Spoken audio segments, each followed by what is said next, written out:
Hello friends, आप सबका इस सोशल मीडिया प्लेटफॉर्म पर बहुत बहुत स्वागत है। हम लोग इसमें ऑनलाइन क्लास के अंतर्गत देख रहे हैं कि भारत के जो राष्ट्रपति चुने गए हैं उनका चुनाव किन किन परिस्थितियों में हुआ और उस समय घटनाएं कौन कौन सी घटित हुई और जिन महान विभूतियों ने इस राष्ट्रपति पद को सुशोभित किया उनके निर्णय, उनकी क्षमता, योग्यता के आधार पर भारतीय जनता के बीच उनकी इमेज क्या बनी। तो आज हम लोग देखते हैं कि जो भारतीय संविधान में भारतीय राष्ट्रपति का पद है वो क्यों महत्वपूर्ण है और उस पर बैठने वाला व्यक्ति कैसे उसका निर्धारण करता है कि उसकी जनता के बीच इमेज क्या बनेगी, उसकी छवि क्या बनेगी। देखिए, भारत में संसदीय शासन व्यवस्था है और संसदीय शासन व्यवस्था की ये विशेषता है कि यहाँ पर शासन के दो प्रधान होते हैं, एक नाम मात्र का होता है, एक वास्तविक होता है। नाम मात्र के रूप में यहाँ पर राष्ट्रपति को रखा गया है और वास्तविक के रूप में यहाँ पर प्रधानमंत्री को रखा गया है। उसका सीधा कारण है कि जो प्रधानमंत्री बनता है वो किसी न किसी पार्टी से रिलेटेड होता है और वो जनता के बीच चुनाव के समय जाता है। रिस्पॉन्सिबिलिटी सारी की सारी उसकी होती है, उसके पार्टी की होती है। राष्ट्रपति के लिए अप्रत्यक्ष चुनाव होता है, वो सीधे सीधे जनता के प्रति उत्तरदायी नहीं होता है। सारे काम राष्ट्रपति के नाम पर किए जाते हैं, संविधान की सारी शक्तियाँ उसके पास हैं, लेकिन जो वास्तव में व्यवहार में काम होता है वो मंत्री परिषद द्वारा होता है। प्रधानमंत्री के नेतृत्व में सारा काम होता है। और अगर अब एक प्रश्न उठता है कि जब सब कुछ प्रधानमंत्री और मंत्रिपरिषद को ही करना है तो भारत में एक ऐसा पद क्यों रखा गया है जिसका कि कोई विशेष काम ना हो। देखिए, भारत में लंबे समय तक राजतंत्रात्मक व्यवस्था रही। हम लोग ब्रिटेन के उपनिवेश रहे, वहाँ पर भी संवैधानिक राजतंत्र है, अब भी है। तो उसका कहीं ना कहीं प्रभाव हम लोगों के ऊपर था, भारतीय जनता के ऊपर था कि हम लोग ये चाहते थे कि एक ऐसी व्यवस्था बनी रहे जिससे कि जनता में एक संदेश जाता रहे कि हमारा एक राजा है या हमारा एक जो प्रधान है और उसका लोग सम्मान करते रहें।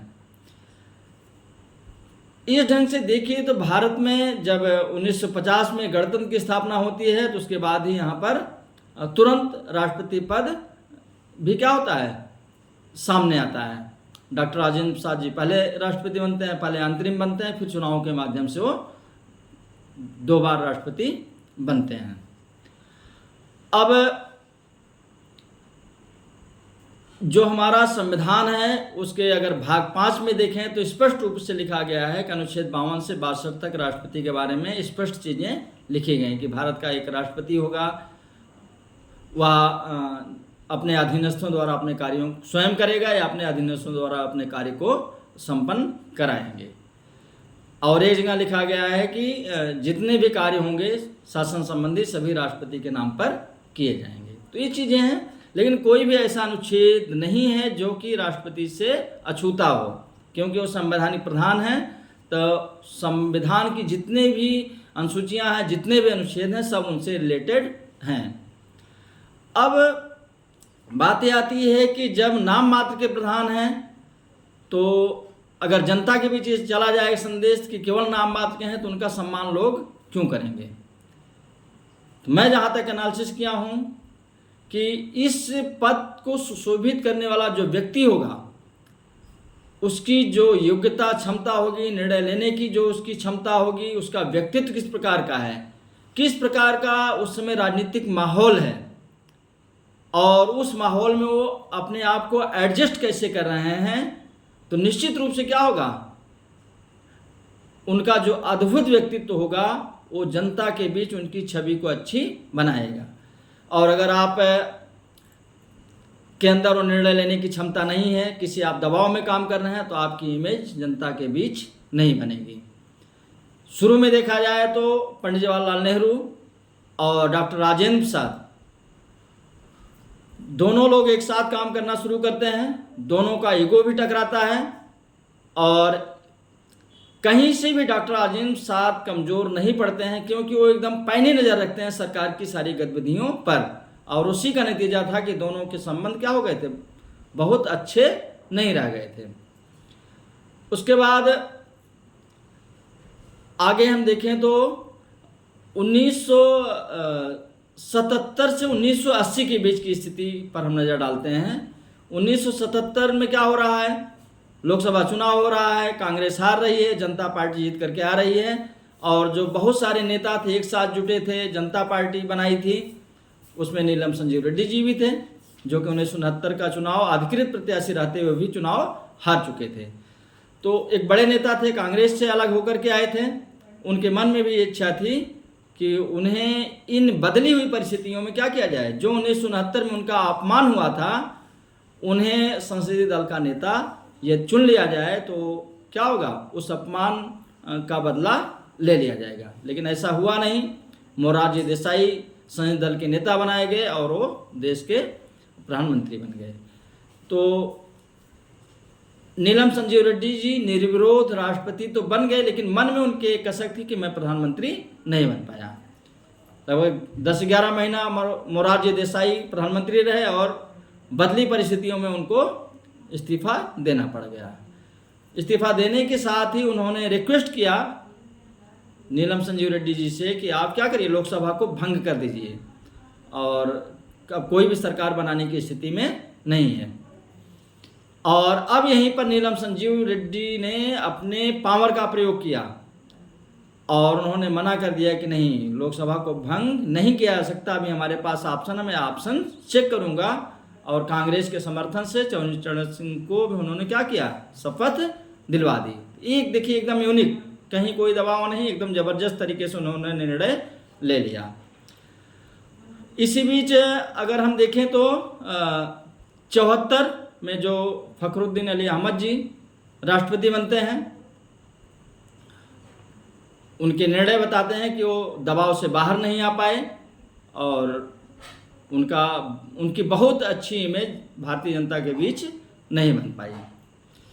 1982 में जो ज्ञानी जैल सिंह जी, जो कि उस समय के गृह मंत्री थे और पूर्व में पंजाब के मुख्यमंत्री भी रह चुके थे, जब इंदिरा गांधी जी के द्वारा उनको अधिकृत किया गया और कुछ समय तक वो भी क्या थे, दबाव में काम कर रहे थे। लेकिन जैसे ही इंदिरा गांधी की हत्या होती है, उसके बाद राजीव गांधी जी प्रधानमंत्री बनते हैं, दोनों के बीच संबंध, दोनों के ईगो टकराने लगे और एक समय ऐसा आया कि लगा कि ज्ञानी जैल सिंह जी प्रधानमंत्री को ही बर्खास्त कर देंगे।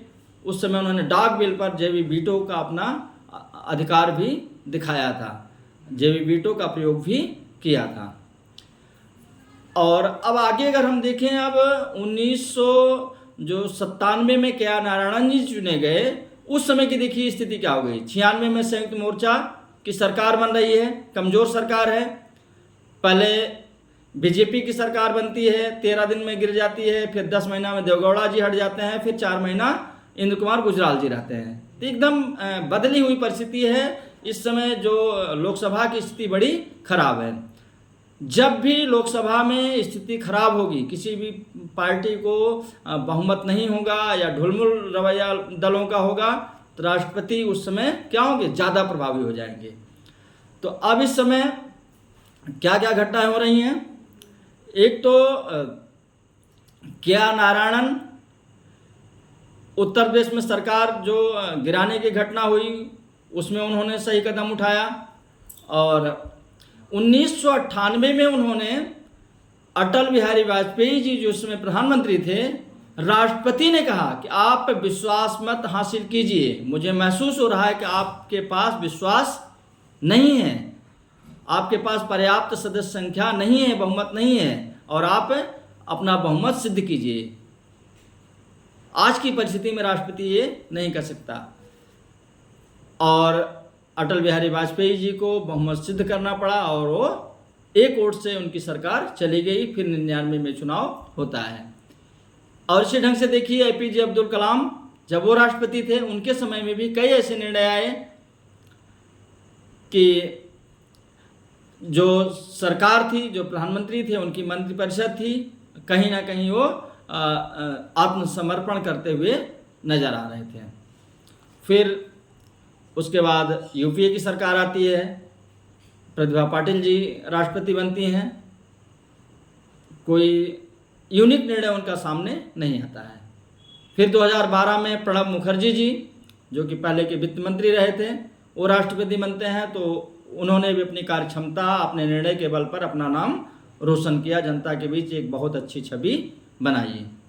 उसके बाद आप देख ही रहे हैं कि जो इस समय की सरकार है उसके पास 14 से 19 तक प्रचंड बहुमत था, 19 से 24 तक प्रचंड बहुमत था, और 24 के चुनाव में थोड़ी उसकी सीटें कम हुई।